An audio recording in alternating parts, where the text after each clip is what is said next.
Hi friends, welcome to Laddu's Kitchen. இன்னைக்கு நம்ம சேனல்ல டேஸ்டியான சம்சா வீட்லயே எப்படி ஈஸியா பண்றதுன்னு பார்க்க போறோம். வாங்க தேவையான இன்கிரிடியன்ட்ஸ் என்னென்னன்னு பார்க்கலாம்.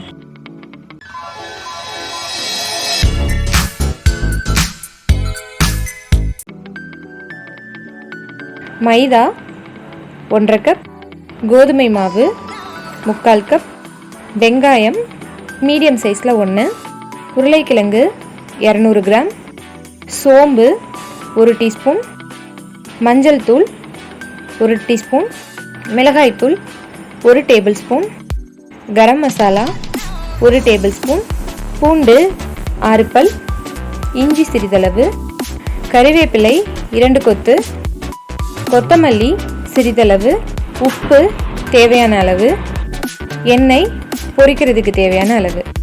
வாங்க எப்படி சம்சா பண்ணுறதுன்னு பார்க்கலாம். இப்போது ஃபஸ்ட்டு சம்சாவோட லேயர் ரெடி பண்ணி எடுத்துக்கலாம். அதுக்கு ஒரு பவுல் எடுத்துக்கோங்க. அதில் 1:2 ரேஷியோவில் மாவு பொருட்கள் சேர்த்துக்கலாம். 1.5 கப் மைதா,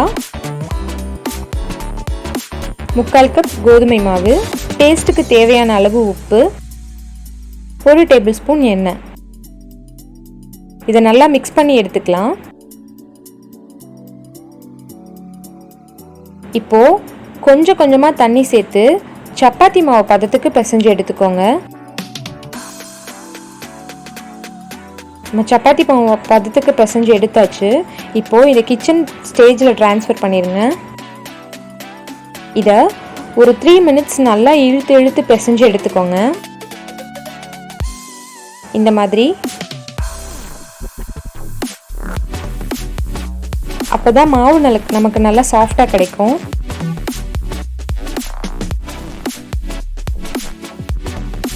இப்போது இதை ஒரு 1/2 hour ஊற வச்சு எடுத்துக்கலாம். லைட்டாக எண்ணெய் தடவிக்கோங்க. அப்போ தான் மாவு நமக்கு நல்லா காயாமல் இருக்கும். இப்போது இது மேலே ஒரு துணி போட்டு மூடி வச்சிடலாம். 1/2 hour கழித்து என்னாச்சுன்னு பார்க்கலாம். A few moments later. பாருங்க, 1/2 hour ஆயாச்சு. நம்ம இப்போ ஓப்பன் பண்ணி பார்க்கலாம். மாவு நல்லா சாஃப்டாக வந்திருக்கு. இப்போ இதை நம்ம 4 பீஸாக கட் பண்ணி எடுத்துக்கலாம்.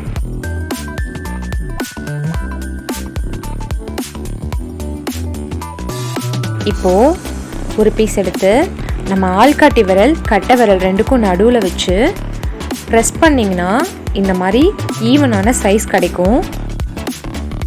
பாருங்க,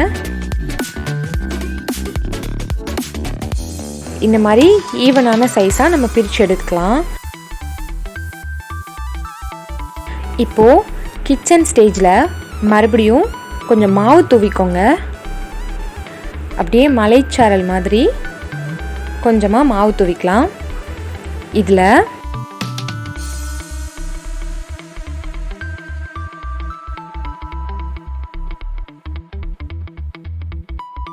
உங்கள் வீட்டில் தோசைக்கல் என்ன சைஸில் இருக்கோ அந்த சைஸ்க்கு நல்லா தேய்ச்சி எடுத்துக்கோங்க. இந்த மாதிரி மெலிசான லேயராக நல்லா பெருசாக தேய்ச்சி எடுத்துக்கோங்க. இப்போது இது ஒன்றா நம்ம தோசைக்கல்லில் போட்டு எடுத்துடலாம். அடுப்பில் ஒரு தோசைக்கல் வச்சு கல்லை சூடு பண்ணிக்கோங்க. கல் சூடானதும் நம்ம இதில் ஒரு லேயராக எடுத்து போட்டு சூடு பண்ணிடலாம். ரொம்ப வேகக்கூடாது.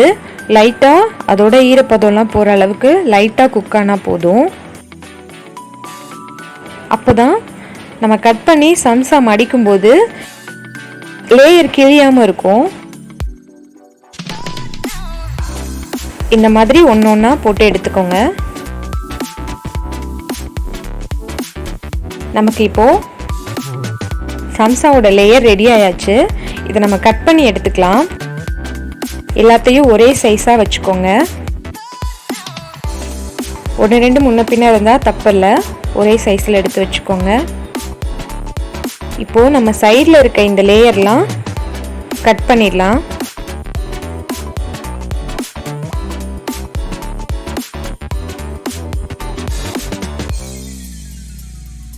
கட் பண்ணிவிட்டு ஒரு ஸ்கொயர் ஷேப்க்கு ரெடி பண்ணிக்கோங்க.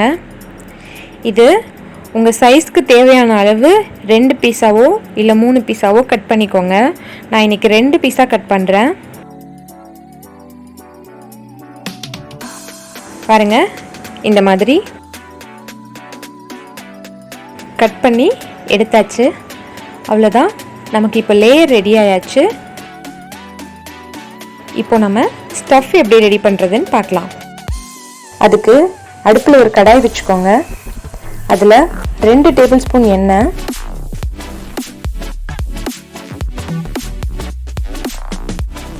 எண்ணெய் சூடானதும் சோம்பு, குட்டி குட்டியாக கட் பண்ணி வச்சுருக்க கருவேப்பிலை, இஞ்சி பூண்டு 2யும் குட்டி குட்டியாக கட் பண்ணி எடுத்து வச்சுருக்கோம், அதையும் சேர்த்துக்கலாம். வெங்காயம், எல்லாத்தையும் நல்லா மிக்ஸ் பண்ணிக்கோங்க. இப்போது ஸ்டஃப்புக்கு தேவையான அளவு உப்பு சேர்த்துக்கலாம். இதை ஒரு 2 நிமிஷம் நல்லா வதக்கிக்கோங்க. இப்போது ஸ்டஃப்புக்கு தேவையான அளவு மசாலா சேர்த்துக்கலாம். மஞ்சள் தூள், மிளகாய் தூள், கரம் மசாலா, இதையும் நல்லா எண்ணெயிலே வதங்குற மாதிரி வதக்கிக்கலாம். உங்களுக்கு காரம் தேவைப்பட்டுச்சுன்னா பச்சை மிளகாய் கட் பண்ணி போட்டுக்கோங்க குட்டி குட்டியாக, இல்லை மிளகாத்தூள் எக்ஸ்ட்ரா ஆட் பண்ணிக்கோங்க. எங்கள் வீட்டில் காரம் நிறைய சாப்பிட மாட்டாங்க, அதனால கம்மியாக சேர்த்துருக்கேன் நான். இப்போது உருளைக்கிழங்கு நான் இந்த மாதிரி மசிச்சு எடுத்து வச்சுருக்கேன், அதையும் சேர்த்துக்கலாம். சேர்த்து நல்லா மிக்ஸ் பண்ணிக்கோங்க. இது ஒரு 2 நிமிஷம் இருக்கட்டும். இந்த ஸ்டேஜில் கொத்தமல்லி சேர்த்து இறக்கிக்கலாம். பட் நான் இன்னைக்கு கொத்தமல்லி சேர்க்கல, மறந்துட்டேன். அவ்வளோதான், நமக்கு ஸ்டஃப் ரெடி ஆயாச்சு. இப்போது நம்ம சம்சா எப்படி பேக் பண்ணுறதுன்னு பார்க்கலாம். அதுக்கு நான் ஒரு எம்டி பிளேட் எடுத்து வச்சுருக்கேன் நம்ம ரெடி பண்ணுற சம்சா வைக்கிறதுக்காக. அப்புறம் ஒரு பவுலில் 1 டேபிள் ஸ்பூன் மைதா மாவு சேர்த்து அதில் கொஞ்சமாக தண்ணி கலந்து எடுத்து வச்சுருக்கேன். அப்புறம் நம்ம ரெடி பண்ணி வச்சுருக்க ஸ்டஃப், நம்ம ஆல்ரெடி ரெடி பண்ணி வச்சுருக்க சம்சாவோட லேயர். இப்போது இதில் ஒரு லேயர் எடுத்துக்கலாம். நம்ம வீட்டில் பொட்டணம் அடிப்போம் இல்லையா, அதே மாதிரி லைட்டாக ஒரு ஃபோல்ட் பண்ணிக்கோங்க. ஃபோல்ட் பண்ணிவிட்டு இந்த மாதிரி கார்னர் எல்லாம் நம்ம ரெடி பண்ணி வச்சுருக்க மைதா மாவு மிக்ஸ் எடுத்து லைட்டாக அப்ளை பண்ணிக்கோங்க. அப்ளை பண்ணி இதை நல்லா ஸ்டிக் பண்ணிடுங்க. அப்போ தான் நம்ம எண்ணெயில் போட்டு எடுக்கும்போது இது பிரிஞ்சு வராமல் நல்லா ஒட்டியிருக்கும்.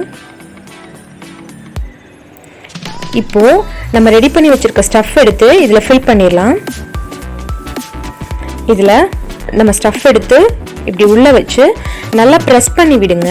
அப்போ தான் எல்லா இடத்துலையும் ஈவனாக ஸ்ப்ரெட் ஆகும். ப்ரெஸ் பண்ணி உங்களுக்கு பேக் ஃபுல்லாகிற வரைக்கும் வச்சுக்கோங்க. வச்சுட்டு இந்த சைடு எடுத்து இதுலேயும் லைட்டாக நம்ம மைதா மாவு மிக்ஸை தடவி, இந்த பக்கமும் தடவி நம்ம இதை அப்படியே மடக்கி அமுக்கி விட்டுடலாம்.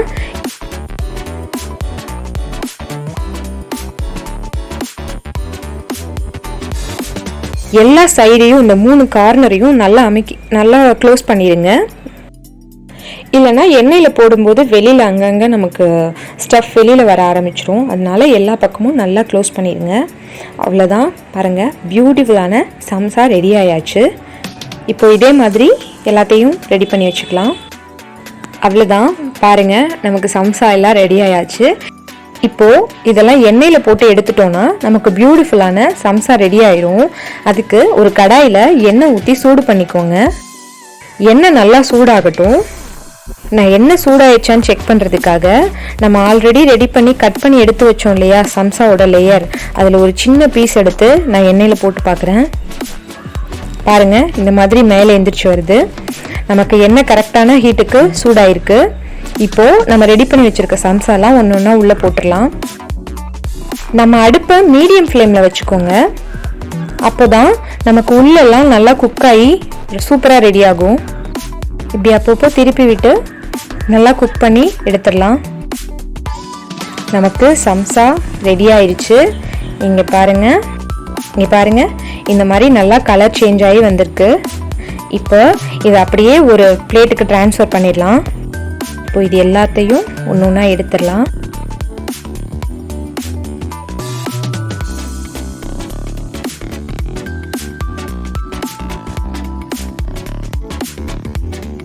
எடுத்துட்டு நம்ம மீதி இருக்க சம்சாவையும் இது மாதிரி எண்ணெயில் போட்டு பொரிச்சு எடுத்துடலாம். அவ்வளோதான், நமக்கு சம்சா ரெடி ஆயாச்சு. பாருங்கள், நமக்கு எந்த பக்கமும் பிரிஞ்சு வராமல் எவ்வளோ பர்ஃபெக்டாக சம்சா வந்திருக்கு. இதே மாதிரி ஸ்டெப்பில் நீங்களும் உங்கள் வீட்டில் இந்த டிஷ்ஷை கண்டிப்பாக ட்ரை பண்ணி பாருங்கள். ட்ரை பண்ணி பார்த்துட்டு எப்படி இருந்ததுன்னு கமெண்ட் பாக்ஸில் சொல்லுங்கள். இன்னும் இது மாதிரி நிறைய இன்ட்ரெஸ்டிங்கான ரெசிபி நம்ம சேனலில் காத்துட்ருக்கு. அதுக்கு மறக்காமல் நம்ம சேனலை சப்ஸ்கிரைப் பண்ணி வச்சுக்கோங்க. அப்படியே பக்கத்தில் இருக்க பெல் ஐக்கானை கிளிக் பண்ணிக்கோங்க.